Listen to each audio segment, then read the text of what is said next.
और अब बात करते हैं लोकतंत्र के दुश्मनों के खात्मे की। जम्मू कश्मीर में विधानसभा चुनाव से पहले आतंकियों के ऑल आउट की पूरी तैयारी हो चुकी है। आतंक पर वोट की चोट से पहले सेना का आतंकियों के खिलाफ एक्शन जारी है। चुनावी माहौल के बीच जम्मू कश्मीर को अशांत करने वालों का हिसाब इंडियन आर्मी अच्छे से करती आई है। जम्मू कश्मीर के कुपवाड़ा में सुरक्षा बलों को बड़ी कामयाबी हासिल हुई है। सुरक्षा बलों ने 2 अलग अलग एनकाउंटर्स में 3 आतंकियों को ढेर कर दिया। सेना, सीआरपीएफ और पुलिस के जवानों ने जॉइंट ऑपरेशन को अंजाम दिया और इसके बाद माछिल सेक्टर में 2, तंगधार में 1 आतंकी को मार गिराया गया। जम्मू कश्मीर में पिछले 24 घंटे में 3 एनकाउंटर हुए, जिसमें राजौरी और कुपवाड़ा में कुल 3 दहशतगर्दों को ढेर कर दिया गया है।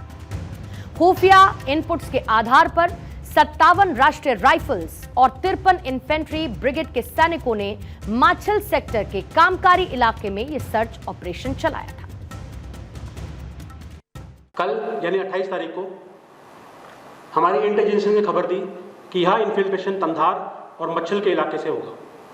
इसी खबर की पुष्टि जम्मू एंड कश्मीर पुलिस द्वारा की गई। रात को तकरीबन 8 बजे मच्छल के इलाके में इन्फिल्ट्रेशन की कोशिश करते हुए टेररिस्ट और हमारी एम्बुश पार्टी के बीच में मुठभेड़ शुरू हो गई। ऑपरेशंस के दौरान मच्छल में 2 आतंकवादी और तंगधार में 1 आतंकवादी मारा गया। इसके अलावा यह भी खबर है कि तंगधार में 1 आतंकवादी इस ऑपरेशन में बुरी तरह घायल हुआ है। इस सफलता के लिए मैं सभी सिक्योरिटी फोर्सेस को बधाई देता हूं।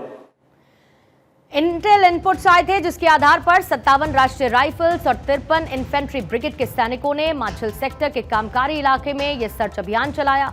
शाम को 7:40 पर आतंकवादियों की गतिविधियों के बारे में पता चला, जिसके बाद यह एनकाउंटर शुरू हुआ। कुपवाड़ा में आतंकी घुसपैठ की बड़ी साजिश सेना ने नाकाम कर दी है। यही नहीं, राजौरी में भी आतंकियों की तलाश की जा रही है, जिनके खात्मे का पूरा प्लान तैयार हो चुका है। सुरक्षा बलों के मुताबिक 28 से 29 अगस्त की आधी रात को भारतीय सेना और जम्मू कश्मीर पुलिस ने एक संयुक्त घुसपैठ विरोधी अभियान चलाया शुरू किया, जिसके बाद खीरी मोहरा इलाके के पास आतंकियों और सुरक्षा बलों के बीच गोलीबारी हुई है। मुठभेड़ के दौरान सुरक्षा बलों ने आतंकियों की स्थिति को समझने के लिए ड्रोन का भी इस्तेमाल किया और ड्रोन से यह जानने में मदद मिली कि आतंकवादियों की एग्जैक्ट लोकेशन क्या है, वो छिपे कहां है, हाइड आउट कहां है उनका। राजौरी में आतंकियों को ढूंढने के लिए सर्च ऑपरेशन अब भी जारी है। वहीं सुरक्षा बलों की बाकी टीमों को फिलहाल अलर्ट पर कर दिया गया है। इससे पहले केंद्रीय गृह मंत्री और रक्षा मंत्री ने भी जम्मू कश्मीर की सुरक्षा को लेकर कई अहम बैठकें भी की हैं, जिसमें हाल ही में बढ़ी हुई आतंकी गतिविधि और हमले, जिनके रोकथाम पर चर्चा की गई और इससे कैसे निपटा जाए, इसको लेकर आदेश भी दिया गया है। आज के जो इलेक्शन है, इलेक्शन को डिस्टर्ब करने की कोशिश की जा रही है। जो जिन पार्टियों का उनसे लेना देना है, वो शायद वो इन्वॉल्वमेंट करके तो वो चाहते हैं कि लोगों को डरा धमका के वोट कम से कम वोट हो, ताकि वो पहले की तरह 4,000, 10,000, 15,000 वोट लेके तो अपने कामयाबी लें। पर मुझे लगता है कि लोगों ने माइंड बनाया हुआ है। आपने देखा होगा कश्मीर में कितने % वोटिंग हुई है पार्लियामेंट इलेक्शन में, तो लोग बढ़ चढ़ के हिस्सा लेंगे, अपनी मर्जी का कैंडिडेट बनाएंगे। मुझे लगता है कि भारतीय जनता पार्टी को लोग भारी मतों से जिताने वाले हैं इस जिला राजौरी और पुंछ में।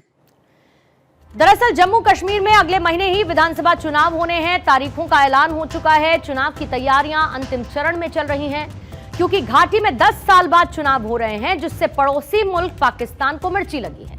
जम्मू कश्मीर में 3 फेजेस में चुनाव संपन्न होंगे, जिसमें पहला फेज 18 सितंबर को है, दूसरा 25 सितंबर को है और थर्ड फेज के लिए 1 अक्टूबर को वोट डाले जाएंगे और इसके बाद 4 अक्टूबर को काउंटिंग होगी और नतीजे आएंगे। ऐसे चुनावी माहौल के बीच घाटी में आतंकियों की नापाक हरकतों का अच्छे से हिसाब सुरक्षा बलों की तरफ से किया जा रहा है।